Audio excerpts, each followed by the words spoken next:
할렐루야, 주님을 찬양합니다. 날씨가 많이 더워졌죠.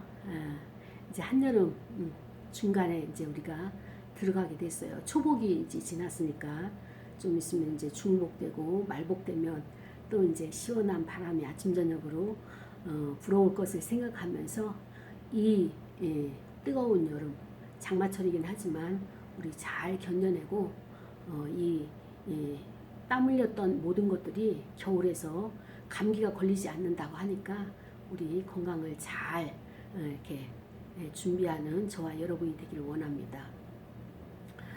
우리가 살아가면서 이렇게 옷을 입고 외출을 하기 전에 마무리하는 것이 이제 거울을 보면서 자기의 모습을 이렇게 점검을 하죠. 그런데 이와 마찬가지로 우리의 인생을 살아가면서 삶의 모든 거울들이 우리가 생활 속에서 있는 거예요. 하나님께서 그렇게 안배를 하신 거예요.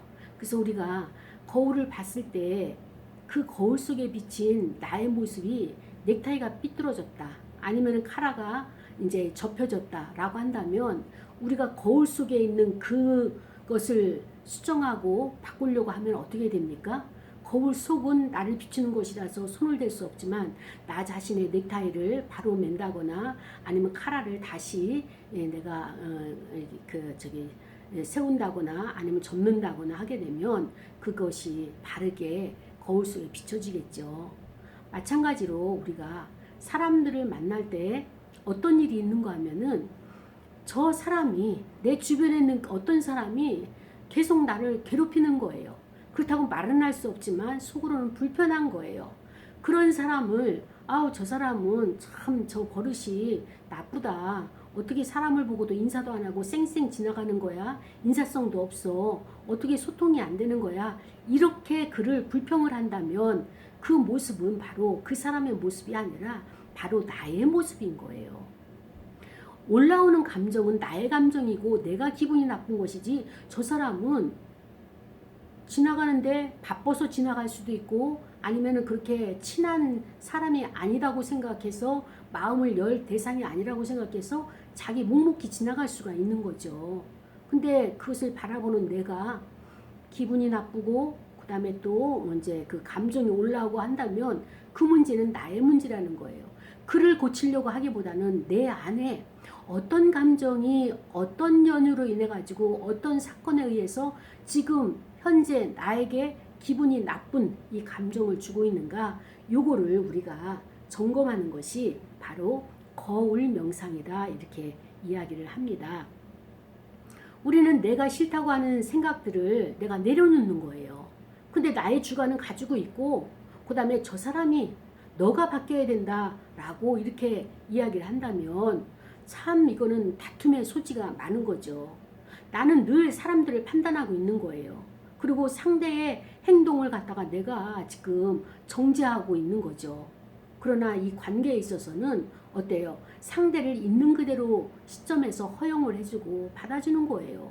그리고 불편하면은 내가 무엇 때문에 불편한지 나의 생각을, 나의 사고 체계를 들어가서 그것을 우리가 시정하거나 아니면 왜곡된 나의 생각들을, 감정들을 내가 바르게 나에게 인식을 시켜야지 내가 편안한 마음으로 인간관계를 할 수 있다, 이렇게 말할 수 있는 것입니다. 우리의 생각이라고 하는 것은 굉장히 중요한 거예요. 지금 오늘 저와 여러분이 살고 있는 현재의 환경, 그것이 만족하십니까? 아니면 불만족이십니까? 만족이 됐든 불만족이 됐든 여러분이 과거에 어제까지 조금 전까지 생각했던 모든 생각이 지금 현재를 만들어내고 있는 것입니다. 우리의 생각은 지금 창조가 현재를 창조해내는 거예요. 오늘 본문이 히브리서 11장 31절과 마가복음 15장 21절 두 구절이 성경 우리의 본문인데, 설교의 제목이 뭔가 하면은 시대적 정탐꾼의 믿음이라고 하는 제목 가지고 우리가 말씀을 상고하려고 합니다. 히브리서 11장 31절에 보면은 믿음에 대해서 쭉 그 믿음의 선조들의 그 행적들이 나오는데, 31절은 믿음은 하면 믿음으로 기생 라합은 정탐꾼을 평안히 영접하였으므로 그리고 순종하지 아니한 자와 함께 멸망하지 아니하였도다. 그러니까 라합은 멸망을 당하지 않았어요. 어떻게 멸망을 당하지 않았느냐? 정탐꾼을 영접했다는 거예요. 잘 모셨다는 거예요. 잘 섬겼다는 거예요. 그리고 그때 당시 순종하지 아니한 자와 함께 멸망하지 아니하였도다. 자, 여러분, 이스라엘 백성들이 이제 하나님의 인도를 받아서 애굽에서 출애굽하고 광야 40년을 건너서 요단강을 건너가지고 이제 가나안 땅으로 들어가야 되잖아요. 근데 들어가기 전에 어떻게 합니까? 그 어떤 정보를 가지고 그 땅이 어떠한지 또 안보는 어떤 상태인지 이 모든 것을 알기 위해서 정탐꾼을 파송을 하죠. 그래서 그 정탐꾼 두 사람을 파송을 해가지고 그 정탐꾼이 어디에 갔는가 하면은 라합 기생이 있는 그 주점에 가게 됩니다. 가서 거기서 음식을 먹고 사람들의 이야기를 들으면서 이 정보를 얻게 돼 첩보 작전을 하는 거예요. 그런데 어느 날 이 가나안 성에 이 가나안 이 지역에 이렇게 개미 한 마리 들어가지 못할 정도로 아주 철두철미한 그 방어를 하고 있는 이 상태에 그 정탐꾼이 들어왔다는 소식이 이제 그 왕에게 보고가 됐습니다. 그래서 왕이 사람을 풀어가지고 이제 군인들을 풀어가지고 그 가나안 그 땅에 속한 들어온 모든 사람들을 찾게 되죠.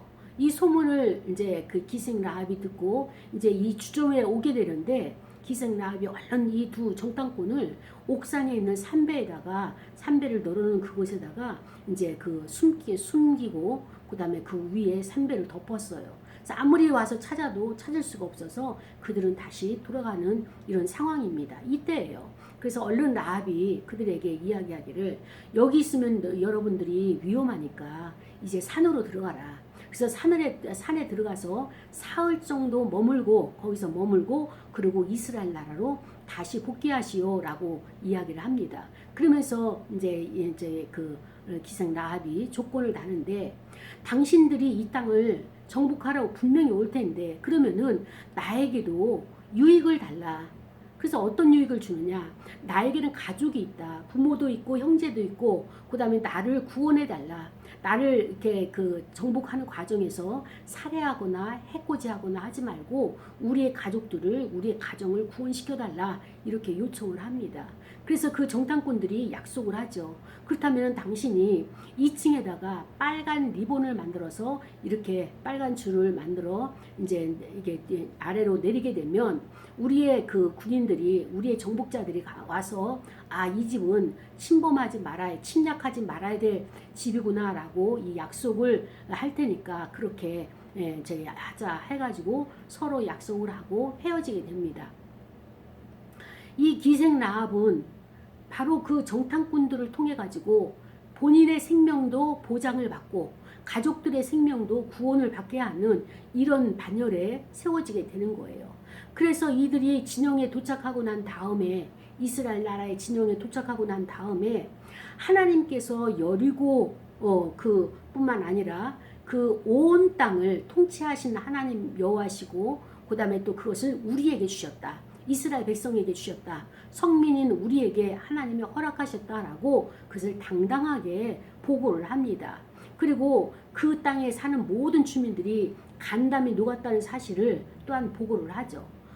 그래서 여호수아 2장 24절에 그렇게 기록되어 있는데 이 사건을 통해 가지고 정탐꾼들은 라합과 함께 이 모든 것들을 함께 나누고 그 라합이 어떻게 해서 여호와 하나님의 섬기는 이스라엘 나라가 보낸 정탐꾼들을 받아주게 되었는가 거기에 대한 이제 이야기도 하는 거죠.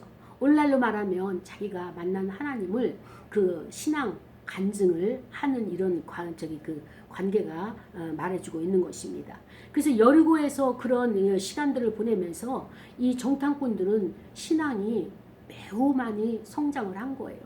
왜 성장을 했는가 하면은 자기들 나라 유대 백성들만 하나님의 성민이라고 생각했는데 기생 라합은 어떤 자냐? 이방 여인이에요.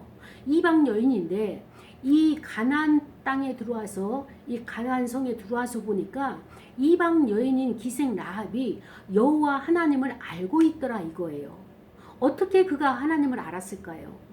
하나님께서는 하나님의 나라의 일을 행하실 때에 성민 이스라엘 백성들도 사용하시지만 그 외의 백성들 중에 하나님을 경외하는 자, 하나님을 믿고 따르는 자, 하나님을 갈망하는 자를 선택을 하셔가지고 하나님이 그를 이끌어내셔가지고 하나님의 나라의 통치에 반열에 함께 사용하는 것을 보게 되는 것입니다.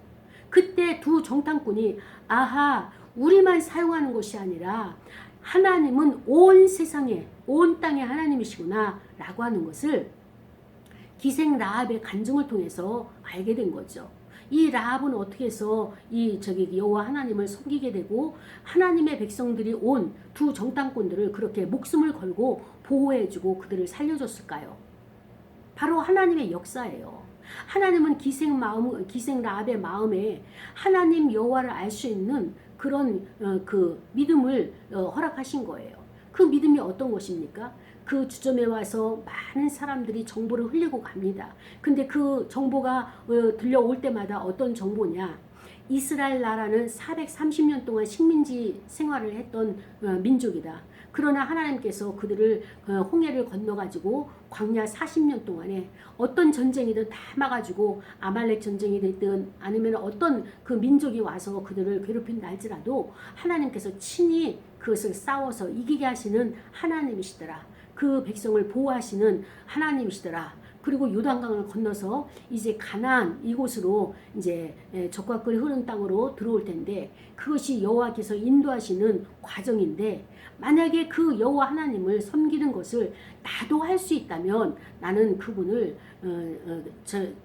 진심을 다해서 마음을 다해서 그 하나님을 경외할 것이다 라고 하는 이 믿음이 정보를 들을 때마다 마음속에 생기게 된 거예요. 믿음이라고 하는 것은요, 내가 믿어야지 이렇게 내가 그 행동을 하고 그다음에 또 이제 그 의식을 하고 그다음에 또 108번뇌를 하고 뭐 이렇게 절을 하고 그래서 믿음이 생기는 것이 아니라 이 믿음은 하나님의 선물이에요. 하나님의 나라에 하나님의 그 확장하는데 하나님의 의를 이루는데 필요한 자를 하나님께서는 곳곳에서 뽑아서 사용하시는 거예요. 이방인들도 하나님을 모를 것 같고 전해준 자도 없을 것 같은데 하나님은 그들에게 끊임없이 하나님의 살아계심과 하나님의 함께하심을 설득하시는 거예요. 기적과 이적을 나타내셔가지고 꿈과 그 다음에 또 환상과 이 모든 것을 사람이 입으로 전하는 전도도 하나님께서 역사하시지만 인간이 이것을 순종하지 않을 때는 하나님이 직접 그들의 마음을 열게 하시고 감화감동시켜 주시고 그래서 하나님이 살아계심을 존재하심을 알 수 있도록 인식할 수 있도록 그들의 마음속에 믿음을 주시는데 그 준비된 자가 누구냐? 기생 라합이란 말이죠. 이스라엘 백성들이 파송한 이 두 정탐꾼이 그 가나안 땅에서 여호와를 경외하는 자가 있을 줄 생각이나 했겠습니까? 그런데 가서 보니까 자기들보다도 더 뜨겁게 더 신실하게 여호와 하나님을 갈망하고 있고 기다리고 있고 그 하나님을 경외하고 있는 자를 만나게 하신 거예요. 그래서 이들이 그 믿음을 보면서 두 정탐꾼이 오히려 더 성장을 하고 신앙이 성숙해져 가지고 이제 가나안 땅, 이스라엘 땅으로 도착을 해가지고 거기 진영에 도착해서 보고를 할 때 어떻게 합니까? 12 정탐꾼 중에서 10 정탐꾼은 그 부정적인 보고를 하지만 이제 두 정탐꾼은 긍정적인 보고 여호와 하나님이 함께 하신다. 부정적인 보고는 무엇입니까? 그 가나안 땅에는 아낙 자손들이 있는데 그들은 키가 크고 장대하여서 체구도 크고 우리가 그 옆에 있으면 메뚜기와 같다. 그리고 그들이 우리를 바보로 여긴다. 이렇게 두렵고 불안하고 그렇게 또 이제 떨리는 보고를 한 반면에 여호수아 갈렙은 어떻습니까? 그 땅은 여호와 하나님께서 우리에게 허락하신 땅이 맞다. 그 땅은 우리가 그를 정복해서 우리의 밥으로 만들어야 된다 라고 하는 긍정적이고 여호와 하나님께서 우리와 함께 하신다는 확실한 믿음을 가지고 두 사람의 보고를 할 때 이스라엘 백성들이 어때요? 그들을 정말로 돌로 쳐서 죽이려 하는 그 위험까지 가게 되는 상황을 우리가 알고 있지 않습니까? 오늘도 마찬가지예요. 지금 갈렙하고 살몬이 같이 저기 정탐을 하러 와서 이렇게 라합을 만남으로 말미암아서 여호와 하나님은 확실히 우리들을 앞서 일을 행하셨구나. 우리를 앞서 하나님의 계획이 있었구나.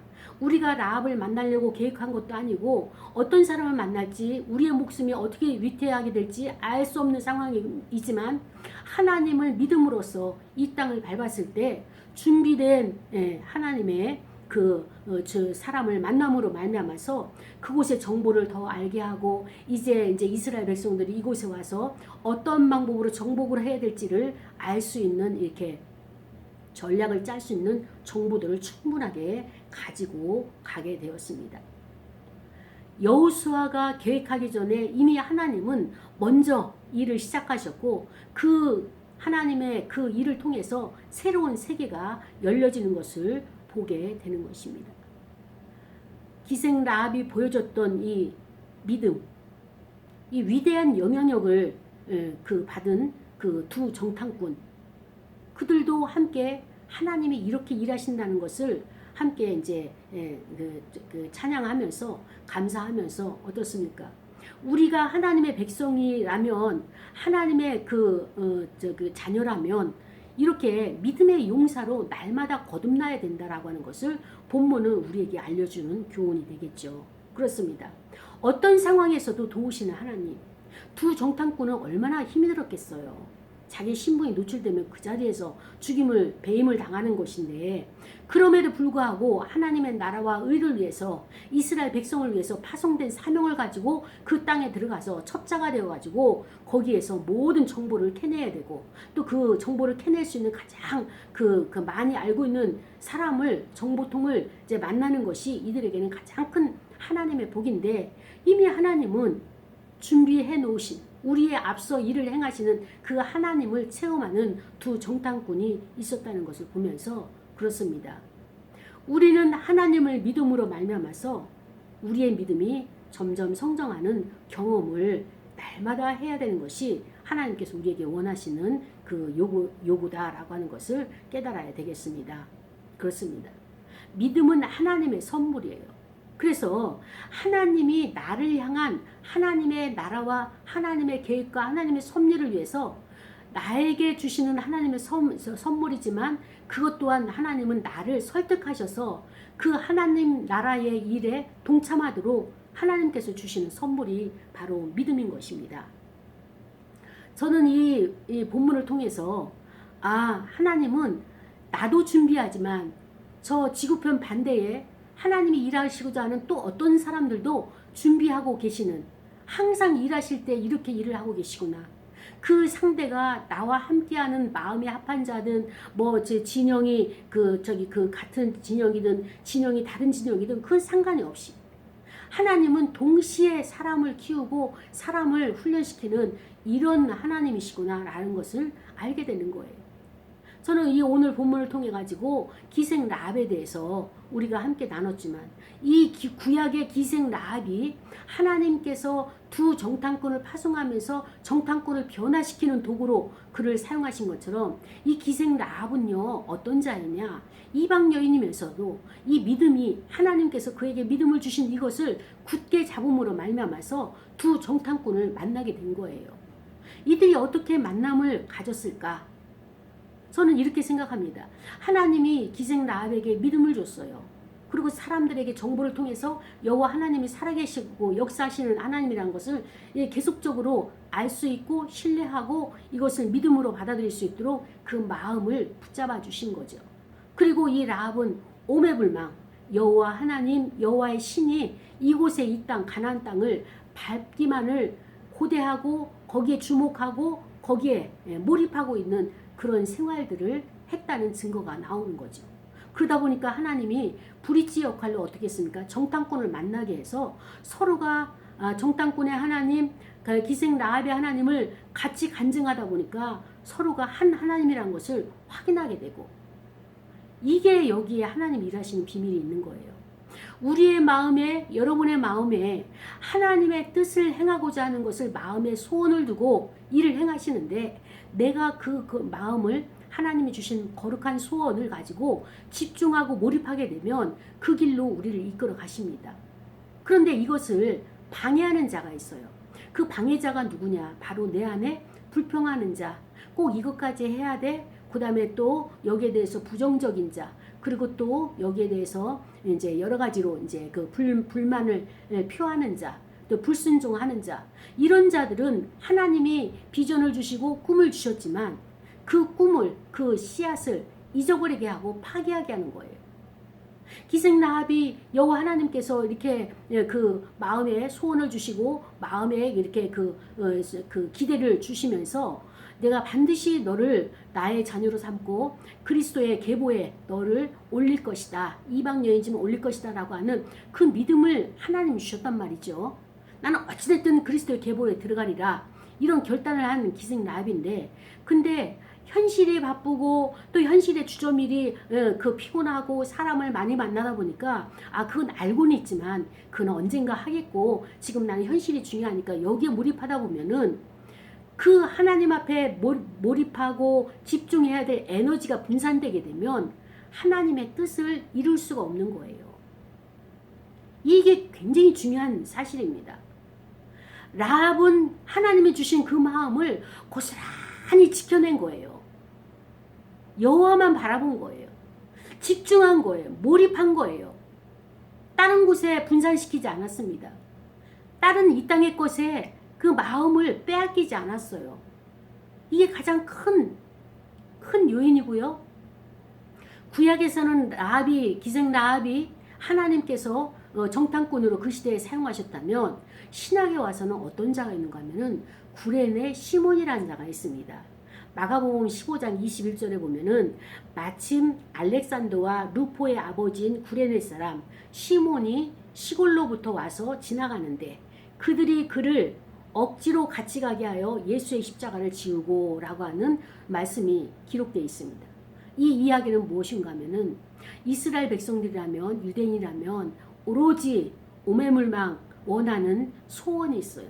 그 소원이 뭔가 하면은 특히 구레네 시몬처럼 시골에 사는 사람들은 저 예루살렘 성, 하나님의 성전, 여기에 가서 유월절을 지내보고 싶은 것이 가장 큰 소원이에요.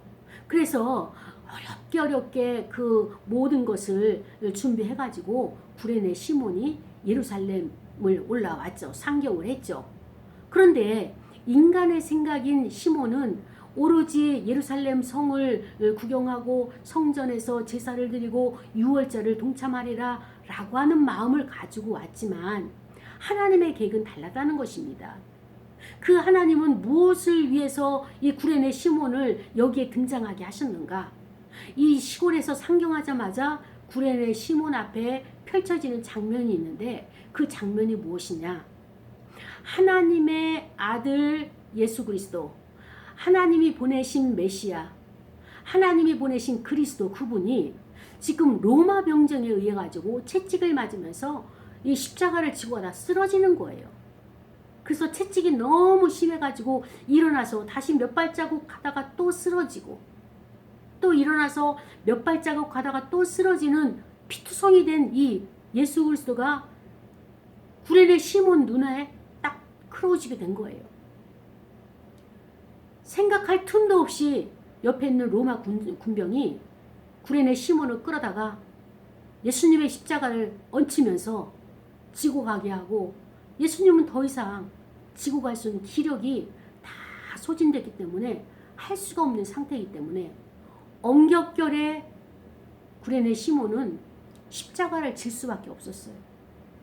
처음서부터 구레네 시몬은 예루살렘에 올라온 것이 십자가를 지기 위해서 올라온 것 아니었어요. 이 시몬은 자기가 원치 않았지만, 자원하지 않았지만 이미 자기 등에는 십자가가 지워진 이런 상태가, 강요되는 상태가 되고 말았던 것입니다. 거기에는 많은 무리들이 있었어요. 예수님을 따라다녔던 무리도 있고요. 아니면은 유대인들처럼 바리새인, 서기관, 사두개인처럼 그 예수님을 저주하고 조롱하고 그의 그 마지막 가는 길을 구경하려고 하는 그런 자들도 있겠지만 제자들도 있었죠. 그러나 하나님께서는 준비하신 자가 제자도 아니요, 그런 서기관들도 아니요, 유대 사람들도 아니요, 시골에서 올라온 구레네 시몬을 그 당시 그 때에 거기에서 사용하셨다는 이 사실 앞에 하나님의 특별한 은혜, 특별한 선물을 그에게 주셨다는 이 사실 앞에 우리가 살아가는 인생사, 시간, 사건 하나하나가 내 뜻대로 되어지는 것이 없다라는 것을 우리가 받아들여야 된다고 저는 말하고 싶습니다. 사랑하는 여러분, 인간은 계획하지 않았어요. 계획할 수도 없어요. 우리의 사고는 좁아요. 그러나 하나님은 전 세계의 하나님이시고 온 땅을 통치하시는 통치자가 되시기 때문에 어떤 곳에서 누구를 배치하고 어떻게 하나님의 나라의 일을 맡겨야 될지 하나님은 다 주관하시고 섭리하시는 그 하나님께서 오늘 특별한 섬김을 구레네 시몬에게 허락을 하셨습니다. 그리스도께서 도저히 치고 갈 수 없어서 한 발자국, 두 발자국 가다 넘어지고 쓰러지고 다시 일어설 수 없는 그 그리스도를 섬기도록 구레네 시몬을 하나님은 뽑아서 사용을 하시는 것을 봅니다. 사랑하는 여러분, 북부 아프리카에서 온 그 구레네 시몬이 하나님의 영광의 자리에 참여를 하게 된 거예요. 그 영광의 자리는 무엇입니까? 바로 십자가를 지는 것이 가장 큰 영광이에요. 이제까지 예수님의 가르침을 받아보지도 않았죠. 예수님이 일으키신 오병이의 역사 이런 것도 그는 목격도 못했습니다. 그러나 지금 어떻습니까? 어느 누구보다도 그리스도와 가장 가까이에서 짧은 간격 속에서 그리스도를 보게 되고 그 다음에 또 그리스도께서 한 발자국 발자국을 옮길 때마다 그 다음에 구레네 시몬이 그 발자국을 따라서 그 자리에 자기의 발자국을 얹혀놓고 이것처럼 가까이에서 그리스도를 볼 수 있는 은총을 받는 것은 전적인 하나님의 은혜였습니다. 그 은혜를 다른 사람에게 제자들에게 허락하지 아니하시고 하나님은 구레네 시몬에게 이것을 허락하신 것을 보면서 하나님은 구레네 시몬이 어떻게 살아오고 어떻게 하나님을 경외하고 어떻게 하나님 나라를 위해서 경건한 생활을 했는지를 아시는 거예요. 하나님께서는 그래서 구레네 시몬을 택하셨습니다. 하나님께서는 이렇게 사랑하는 사람 구레네 시몬을 특별한 상황 가운데 특별한 섬김의 주인으로 그를 사용하시는 것을 보면서 사랑하는 여러분, 우리가 살아가는 분초, 사건 하나하나, 만남 하나하나가 우연히 이루어진 것이 아니라 하나님의 계획하에 하나님의 섭리 안에 이루어졌다는 것을 우리가 이것을 깨달아야 되는 것입니다. 시몬이 올라왔을 때는 다른 목적으로 왔어요. 주님을 만나려고 생각도 못했고요. 십자가를 지리라고도 상상도 못했던 일이 현실적으로 일어나게 되는 것입니다. 때로는 고린도후서 5장 14절에 보니까 그리스도의 사랑이 우리를 강권하시는도다 이 말씀을 기록했는데요.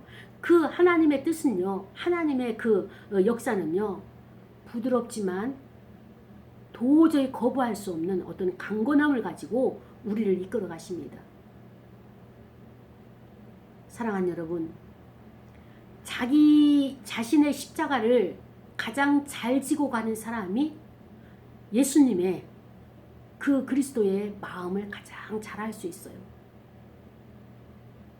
이 십자가로 말미암아 시몬은 그리스도와 발을 맞추면서 걸어간 것처럼 우리 제자라고 하는, 예수님의 제자라고 하는 저와 여러분, 십자가를 지기까지 제자의 조건이 있죠.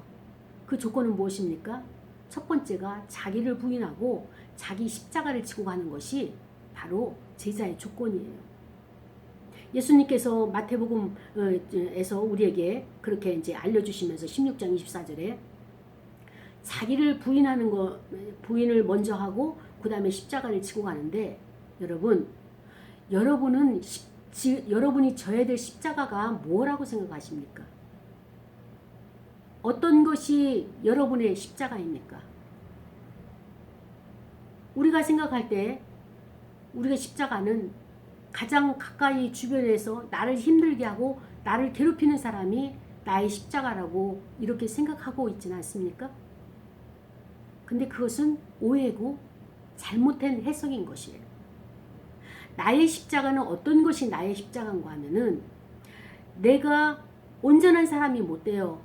그래서 허물도 많고 죄도 많고 그래서 죄는 십자가에서 예수님께 우리가 토설하면서 그분에게 전가시키면 되지만 나의 부족한 이 허물들이 있어요. 열등감, 그 다음에 또 결핍, 그 다음에 또 여러 가지 그 수치감, 그 다음에 부끄러움, 그 다음에 여러 가지 것들이 죄책감 이런 것들이 생활을 하면서 해결이 안 될 때가 있어요. 그래서 그것으로 인해 가지고 강박이 생기고 완벽주의가 생겨서 다른 사람들을 괴롭히고 나도 괴롭히는 이것이 그리스도 안에서 해결이 안 되고 치유가 안 된 이것이 바로 나의 십자가예요. 순종을 해야 돼요. 하나님 말씀에 순종을 해야 되는데 순종이 안 되게 하는 이러한 요소들, 순종을 막는 이러한 요소들이 나의 십자가예요. 그렇기 때문에 여러분 각자의 십자가는 다릅니다. 다 달라요. 똑같지가 않아요. 그래서 우리는 저 사람이 나의 십자가라고 이렇게 말하게 되면 굉장한 그거는 그 오해가 되고 잘못된 해석이고 나의 십자가는 나의 열등감, 나의 허물이 바로 순종을 못하게 하는 그것이 나의 십자가예요. 그런데 이 십자가는 어떻게 지고 가야 되느냐? 전제가 있어요. 그 전제가 뭐냐? 자기를 부인해야 돼요. 자기를 부인해야 된다는 것은 무엇을 의미합니까? 자기를 부인한다는 것은 내가 어떤 사건을 딱 보게 되면 어떤 장소에 딱 가게 되면 드는 생각들이 있어요. 오토매틱으로 자동적 사고로 올라오는 생각, 올라오는 감정, 올라오는 의지, 내 과거의 내 잠재의식 속에 상처로 내가 지금 해결되지 않은 그런 그 왜곡을 가지고 자동적으로 올라오는 이런 자동적 사고가 있는데 이거를 부인하라는 거예요.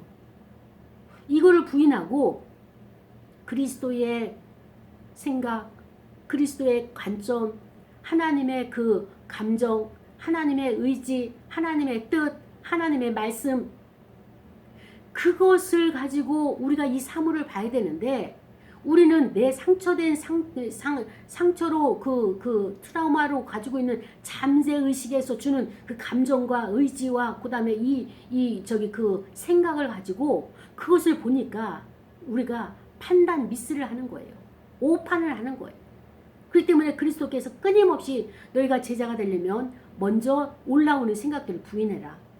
그리고 하나님의 말씀으로 그것을 보고 그 다음에 자기 십자가를 지고 나를 따르라 이렇게 말씀을 하시는 거예요. 사랑하는 여러분, 우리는 즐거울 때 찬송을 권면을 합니다. 이사야서도 이 백성을 내가 창조한 것은 찬송을 받기 위함이라고 하나님께서 말씀하신 것처럼요. 그렇습니다. 우리는 이 땅의 가치와 이 땅의 세상의 유희와 쾌락을 쫓아서 기쁨과 즐거움을 찾아다닙니다. 여름에 휴가도 가야 되겠죠. 그 다음에 또 맛있는 음식도 먹어야 되겠죠. 나의 기분을 즐겁게 해서 술도 마시고 또 어떤 사람들은 기호식품이라면서 담배도 피고 또 여러 가지 모양으로 자기 취미생활하고 동호회에도 가입하고 하는데요. 그러나 진정한 기쁨과 진정한 즐거움은 어디에 있느냐? 바로 그 근원이 여호와 하나님에게 있습니다. 우리가 오늘 거룩한 주일날 주님 앞에 나와서 예배드린 것 이것이 바로 하나님께서 우리에게 즐거움을 주고 그 기쁨을 주기 위해서 이 근원이 여호와 하나님이기 때문에 하나님으로부터 받는 즐거움과 기쁨만이 참 만족을 주기 때문에 우리가 여호와를 경외하고 예배를 드리게 되는 것입니다. 사랑하는 여러분, 우리는 무엇을 생각해야 되느냐? 하나님이 주신 말씀이 곧 하나님이시기 때문에 우리는 무엇을 창조해야 되느냐? 하나님이 주신 말씀 가지고 현실을 창조해내야 되는 거예요. 지금 오늘날 저와 여러분이 처한 이 현실, 이 환경, 이 모든 것은요. 어제까지 조금 전까지 내가 생각하고 있는 그 생각이 지금 현실을 창조해내고 있는 것입니다. 그러면 우리는 무엇을 해야 되느냐? 무엇을 추수할 것이냐? 그것은 바로 여러분 안에 있는 생각, 어떤 생각을 가지고 있는가? 그것이 여러분의 미래를 결정하게 되고 미래의 열매로 나타나게 될 것입니다. 사랑하는 여러분, 우리는 인간으로 하나님의 형상을 우리 안에 담아 놓으시고 우리를 갖다가 창조하셨습니다. 이 땅에 살아가는 모든 물질들은 변하는 거예요.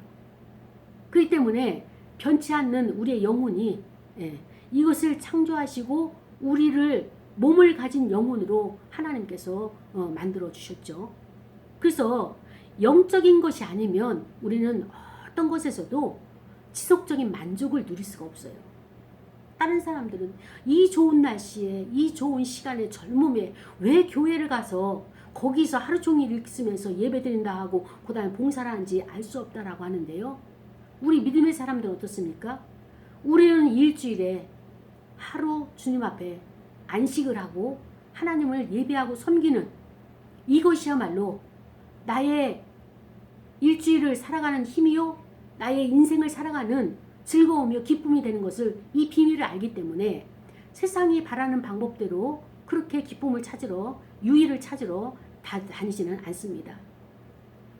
사랑하는 여러분, 우리 안에 진리가 있는가 진리가 없는가 이것을 우리는 잘 알 수 있어요.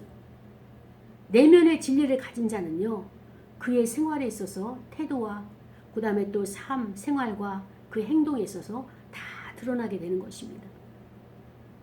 기생 라합이 겉으로 보기에는 기생이고 주막을 운영하고 있지만 그 안에는 여호와 하나님에 대한 생명을 가지고 있기 때문에 그 하나님을 꽉 잡는 그 믿음을 하나님으로부터 선물을 받았기 때문에 그가 구원을 받고 이스라엘 그리스도의 계보에 올라갈 수 있는 그러한 하나님의 은총을 입은 것처럼 바로 구레네 시몬도 시골 사람이라고 누구 하나 그를 인정하지 않고 앞줄에 내세우지 않지만 하나님께서 그를 들어가지고 로마 병정을 통해서 그를 들어서 하나님의 그 십자가 비아돌로사 그 길에 쓰임을 받게 하도록 하나님께서 그를 사용하셨습니다.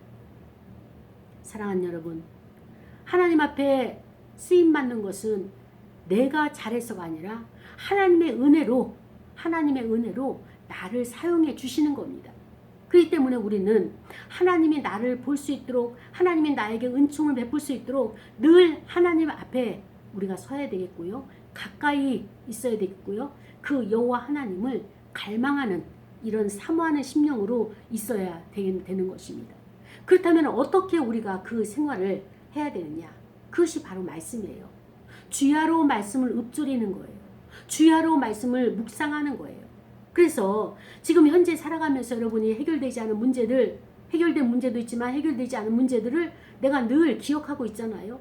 그렇기 때문에 이 해결되지 않은 문제를 끌어안고 걱정할 것이 아니라 하나님의 말씀을 주야로 묵상하고 그 말씀을 지켜 행하게 되면 어떻습니까? 하나님이 나를 강하게 하고 담대하게 만들어서 내가 그 일을 넘어가게 하시고 그 다음에 또 그 일을 내가 그 산을 바다에 빠뜨린 것처럼 그 문제를 내가 넉넉하게 이길 수 있도록 하나님께서 나를 사용하신다는 것을 우리가 기억을 해야 되는 것입니다. 하나님은 일하십니다. 하나님의 역사는 말씀을 믿고 이렇게 발걸음을 내딛는 자를 통해서 하나님이 일을 하시는데요. 믿음이라고 하는 것은요. 하나님의 선물인데 머리로 지식으로 쌓는 것이 아니라 내가 머리로 경험을 가지고 있는 것이 아니라 이 믿음은 있는지 없는지 우리가 알지 못해요. 근데 그것을 알 수 있는 방법이 있어요. 그 방법이 무엇이냐? 하나님께서 명하신 그 사역, 하나님께서 명하신 순종해야 될 그것을 내가 행동으로 옮기면, 그것을 내가 순종으로 하게 되면 그때 하나님이 나에게 부어주신 믿음이 확 드러나게 되는 것입니다. 우리는 어떤 일을 할 때 두려움이 먼저 앞서죠. 그러나 날씨가 덥다고 우리가 이제 그 침륜에 빠지거나 태만함과 게으름에 있지 아니하고 내가 순종하는 것, 행동으로 옮길 때 그때 하나님께서 나에게 담대한 믿음을 주고 그 믿음의 사이즈가 얼마큼 큰지를 알게 하실 것입니다. 우리 시간의 말씀을 생각하면서 다 같이 통성으로 기도하시겠습니다. 하나님 아버지, 오늘도 시대적인 그 정탐꾼의 믿음을 알게 하시고 감사합니다. 아버지의